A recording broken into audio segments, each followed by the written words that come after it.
la mujer más rica de la Argentina. El origen de su fortuna tal vez puede cuestionarse por cómo en algún momento hubo algunas peleas, ella huyó con algunas joyas, al menos así lo cuenta el mismísimo Luis Majul en Los Dueños de la Argentina. Hoy por hoy su herencia tiene algunas discusiones sobre el tapete. Creo que Prat Gay es como el albacea de esto, pero aparecen como herederos figuras tales como Palito Ortega. ¿Qué significaba Palito Ortega en su vida? Algunos la vincularon también al Cotino Siglia. Bueno, estamos hablando de Amalia Cemento Loma Negra, la Croce de Fortabat. Y estamos en comunicación con la periodista Marina Abiuso, periodista de la revista Noticias y coautora del libro Amalita. Gracias, Marina, por atender a Concepto y a Contrarreloj. ¿Cómo te va? ¿Qué tal, Juan Pablo? ¿Cómo estás? Bien, bueno, ¿cuántos interrogantes genera Amalita, Sí, no? te estaba escuchando, me estaba riendo con el Amalita Cemento. Marina, ¿heredaron, no heredaron el albaceas Prat Gay? ¿Cómo está el tema? Te cuento cómo es eso. Son dos cosas. Prat Gay es el albaceas, la figura que usan ellos no es la de albaceas, sino la de Family Office. ¿Qué Que es es un eso? nombre que se usa, en el exterior, acá no está tan de O en moda. o en la clase alta, tal vez nosotros no accedemos a Claro, eso. bueno, capaz sí, yo no tengo un Family Office. Bueno, Family Office es el que se encarga de administrar estas cosas que son fortunas familiares. Prat Gay en los últimos años de vida de Amalita se ocupó de administrar la fortuna, digamos, de ella y de toda la familia, y ahora sigue ocupándose. Porque vos mencionabas a los herederos. Sí. Herederos, en realidad, hay La una hija, sola. la hija. Exactamente, porque nosotras con Soledad Vallejos, que es la periodista con la que trabajamos este libro Amalita, la biografía, que es el que estamos presentando, pudimos ver la sucesión de Amalia Lacroce de Fortabat y pudimos ver que no se presentó testamento. Ajá. Más allá de que se suponía que existía, de que mucha gente dice que ella lo tenía, ante la justicia no apareció. Entonces la única heredera es Inés de la Fuente, que es la única hija de Amalita Fortabat, que no era hija de Alfredo, era hija de su primer matrimonio, y es su única heredera. Por ahora no ha aparecido nadie reclamando. Exactamente, pero hay algunos que se supone que aparecían, digamos, vamos a ver si ahora se atreven a decirnos si capaz se arreglaron, digamos, extrajudicialmente, arreglaron por afuera, recibieron algo antes. ¿Cómo quiénes? Ante la justicia, y no lo sé, ella tenía, digamos, sería irresponsable decir fulano apareció en el testamento porque nosotros el testamento no lo vimos, no lo vio la justicia tampoco.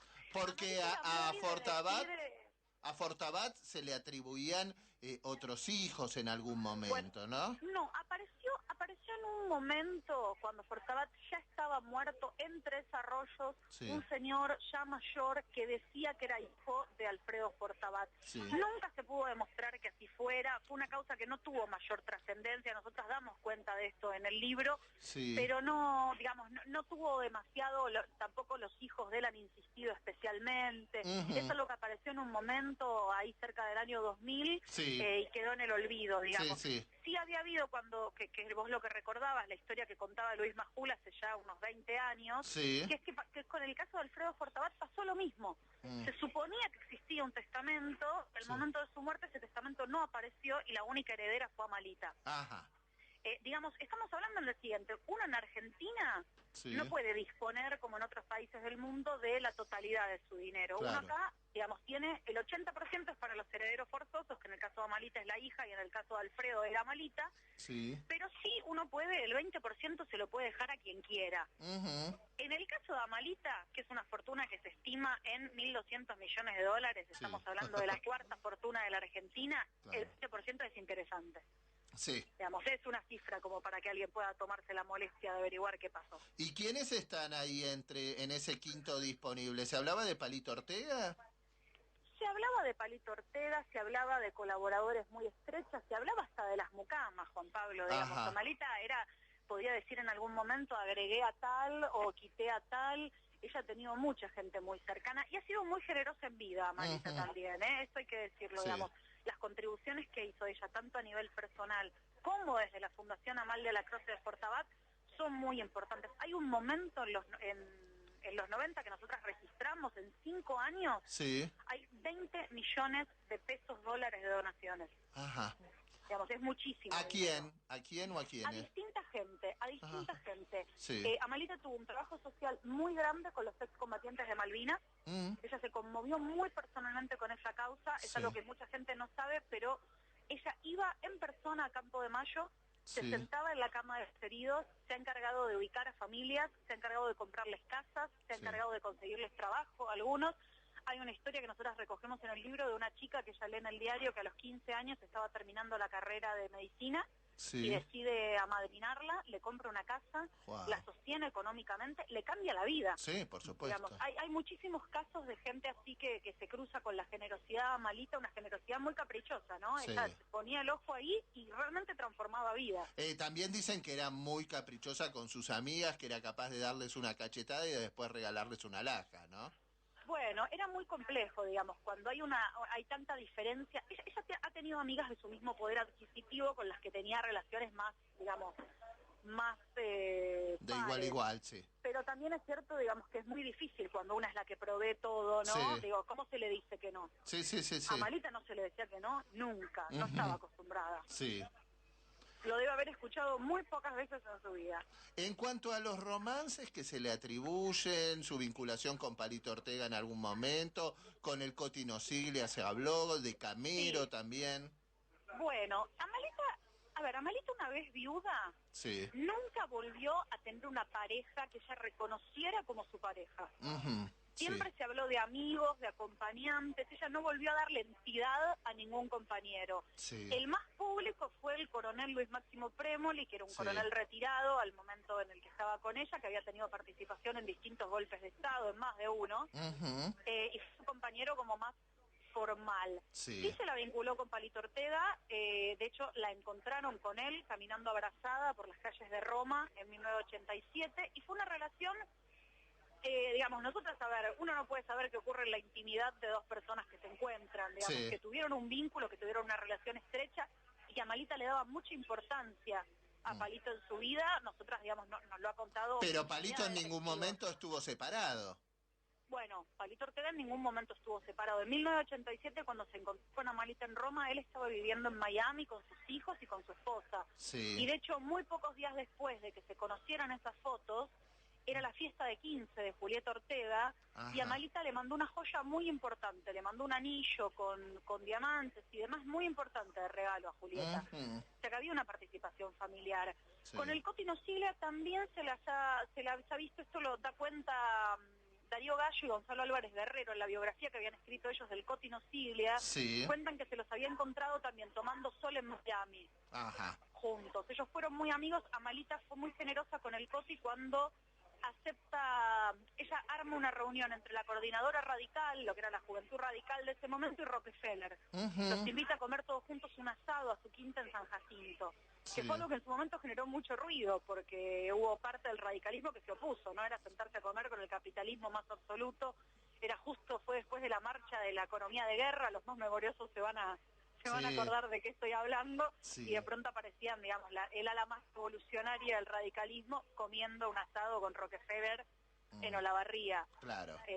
Digamos, fue como un momento de polémica, pero fue un contacto que Amalita acercó y que al Coti Siglia le sirvió mucho en ese momento. ¿Y con Camero? Con Camero tuvieron una relación, aparecen juntos, que Camero apareció acompañándola en un año nuevo en Punta del Este.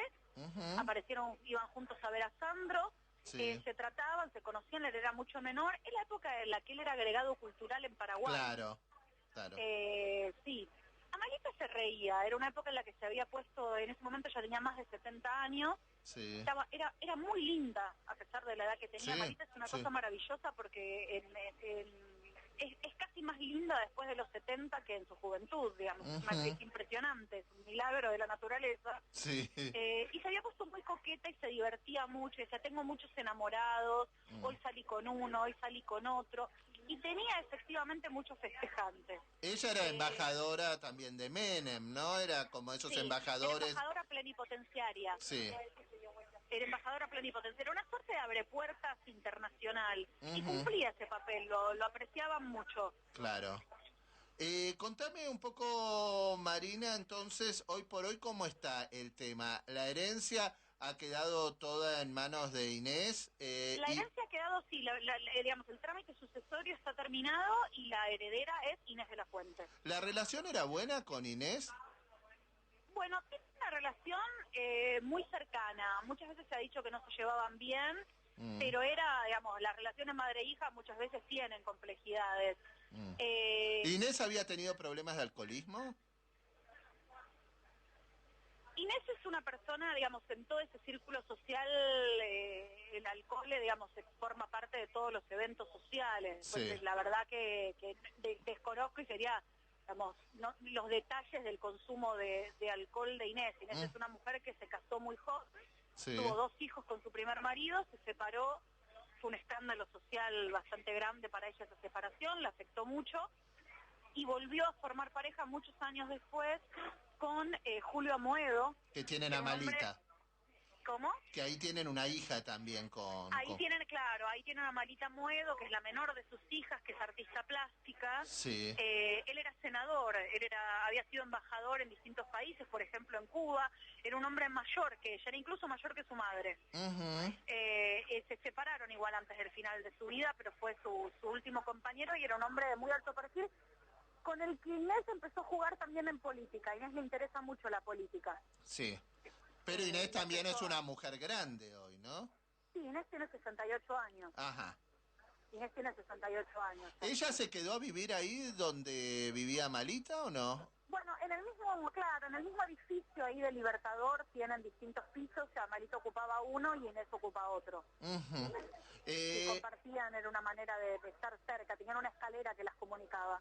¿Qué fue lo que más les sorprendió cuando armaron este libro, esta historia, aquello que particularmente les llamó la atención cuando escribieron esta biografía sobre Amalita? Lo que más llama la atención de Amalita es que es un personaje con infinitas facetas. Lo que nos pasaba era que, digamos, uno empieza a buscar su rol político, lo tiene. Sí. Busca su rol social, lo tuvo. Uno puede buscar vínculos siniestros de Amalita y existen. En momentos de una profunda generosidad, también. Sí. Se dio el gusto de comprar un diario, de comprar radios. Claro. Tuvo hasta un club de fútbol. ¿Tuvo un club de fútbol? ¿Ella fue dueña de la prensa? ¿Fue dueña de Radio El Mundo? Fue dueña del Mundo, fue dueña de Horizonte, tuvo una radio en Olavarría también. Sí. Y tuvo un club de fútbol. El club de fútbol que era amateur, digamos, que jugaba ahí en Olavarría. Sí. En Olavarría es, digamos, el centro alrededor del cual se genera Manegra, es donde está la fábrica más grande y donde ella tiene su estancia. Era un poco su lugar en el mundo con Fortabat, estaban mucho en esa época ahí. Sí. Que fue vendida Loma Negra, ¿no es cierto? Loma Negra se vendió a Camargo Correa, sí, a un grupo brasilero, unos años antes de su muerte. En algún momento el equipo hizo un intento de volverse competitivo. Bueno, Amalita apoyó esa gesta y compró jugadores, pero de primera línea. Claro. Hay un capítulo que es muy divertido del libro, que a mí me resulta particularmente divertido, que es el capítulo del fútbol. Para que te des una idea, y te cuento así, cómo alrededor de Amalita puede pasar cualquier cosa. Sí. Año 1982, plena Guerra Fría, no solo plena Guerra Fría, plena Guerra de Malvinas. Sí. El seleccionado de la Unión Soviética, que había venido a jugar con el seleccionado nacional, viajó a Olavarría para jugar contra Loma Negra. Claro. Y Loma Negra logró lo que no había logrado la selección nacional, que fue ganarle. Es una leyenda en Olavarría. Claro. Los jugadores que participaron de ese partido quedaron para siempre, son héroes históricos. Sí. Pero para que te des una idea, ¿no?, de cómo cuando Amalita estaba en el medio podía pasar cualquier cosa. Tenía un costado moralista también. Recordemos los conflictos con Federico Andajasi cuando él gana el premio, ¿no? El premio del Fondo Nacional de las Artes. Fue un escándalo muy grande. Sí. Federico Andajasi era en ese momento, ahora es un autor requete contra consagrado, en ese momento era su primera obra. Sí, era Nobel. Y él gana el concurso, sí, él se dedicaba al psicoanálisis, nada que ver. Gana el concurso de novela. Sí. Y Amalita cuando la lee se volvió loca porque era el anatomista que, si bien nunca lo decía explícitamente, quedaba clarísimo que se trataba de la persona que descubría el clítoris. Claro. Amalita publicó una solicitada diciendo que se oponía, digamos que no pudo retirar el premio, intentó presionar a los jurados se mantuvieron firmes en su decisión, pero ella, digamos, dijo que no estaba de acuerdo con la entrega. Y fue bastante escandaloso. Para que te des una idea, pensá que ella era embajadora. Sí. A Federico Nagasi llegaron a ofrecerle, cuando contaba esta historia en Holanda, llegaron a ofrecerle asilo político. Digamos, fue una cosa muy delirante la que pasó. Claro. Pero Federico Nagasi se sintió muy presionado, ¿eh? Sí. Él llegó digamos, a sentir que había gente que lo seguía, que lo vigilaban, incluso le costó ganar el premio. Ajá. Por el otro lado, vos hablabas de un costado siniestro también, ¿no? Y dentro de este costado siniestro, ¿hay alguna vinculación con el proceso militar? Bueno, hay muchísimas vinculaciones con el proceso militar. Amalita tenía diálogo con muchísimos, con Arguindevi, con Cacciatore, digamos, ella se beneficia muchísimo con toda la obra pública del gobierno militar. Tiene trato, como tuvo trato con todos los gobiernos democráticos, también tuvo trato con los gobiernos de dictadura. Y hay un tema, digamos, al momento de su muerte se estaba llevando a cabo en Tandil un juicio por la desaparición de un abogado laboralista que llevaba 6 causas contra Loma Negra. Ajá. En ese juicio fueron juzgados civiles y militares y condenados al momento de la muerte de Amalita, y la familia del abogado, que se llamaba Carlos Alberto Moreno y fue desaparecido en el 77, se recuperó el cuerpo, digamos, está probado que sufrió torturas, fue asesinado. Sí. Pretende avanzar contra el directorio de Loma Negra porque están convencidos que Loma Negra tuvo que ver con la desaparición.